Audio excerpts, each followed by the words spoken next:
Other interesting political news, you have Vivek Ramaswamy responding to Texas Governor Greg Abbott.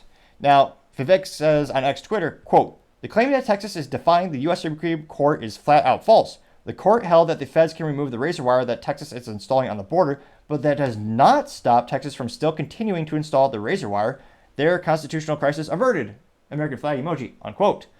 And we have that data is a little bit shorter, so to say. That time frame was only about 12 hours before I wrote this down.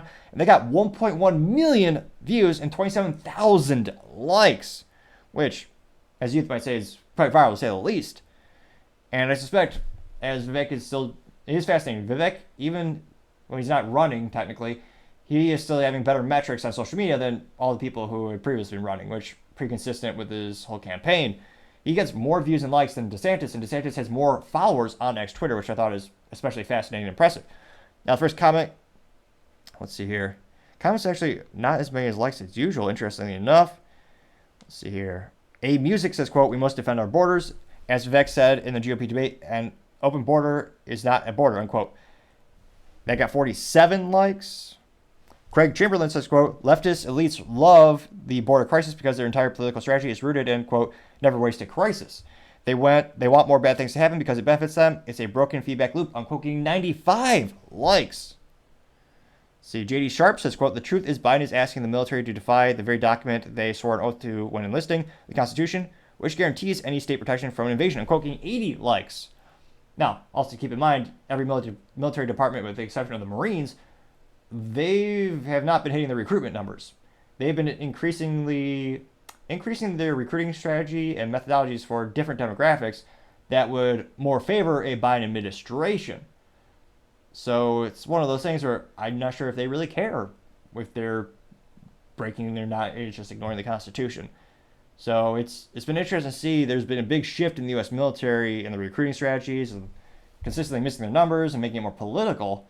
I certainly don't think that helps unify the country, but that's just my 2 cents. Oh, 3 cents. Used to be 2 cents, but 40-year hyperinflation, gotta say 3 cents. Though it's still free to click the subscribe button. You have the Right Angle News Network saying, quote, "Texas has every right to continue their addition of razor wire and keeping those illegals out. The feds can try to remove as much as they would like, but Texas is not going to give up and we need to stand with them. Follow me if you agree," unquote, getting 98 likes. See here, a lot of people saying, need to read history books, which again, perhaps that's the reason why they don't teach history really in a lot of public schools. So here. Last for Liberty says, quote, "Absolutely love what Texas is doing right now. Stand with Texas, who agrees."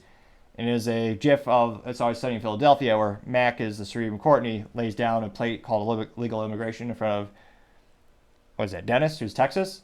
And the Texas dentist just throws the plate away with the Supreme Court looking at him on all. That got 95 likes. A lot of comic strips. Let's see here. And again, a lot of people just overwhelmingly agree with him. Because again, it's also a safety thing. One of the most morally vacuous things when it comes to debates and political ideologies is insinuating that someone doesn't care just because they have a different methodology of achieving an outcome you want. And a lot of people are saying, "Oh, yeah, you just don't care." It's like, well, this mechanism that you're allowing an open border actually causes more deaths, more injuries. Because again, they're crossing in much more dramatic, dangerous fashion. And the resources just aren't there to help them. You're also dramatically helping the cartels because coyotes are making bank right now because they know they just have to get them there. There's basically no resistance. So you're also propping up that industry, which, again, that is one of the most morally vacuous and dangerous things is human trafficking. It's terrible. So it'll be interesting to see. I'm not too surprised there's this overwhelming positive response to the comments for Vivek.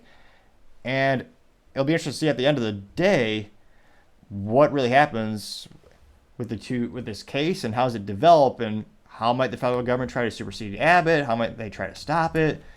Let me know in the comments if you think, what do you think is going to be, the overall outcome as more and more states seem to be supporting Texas.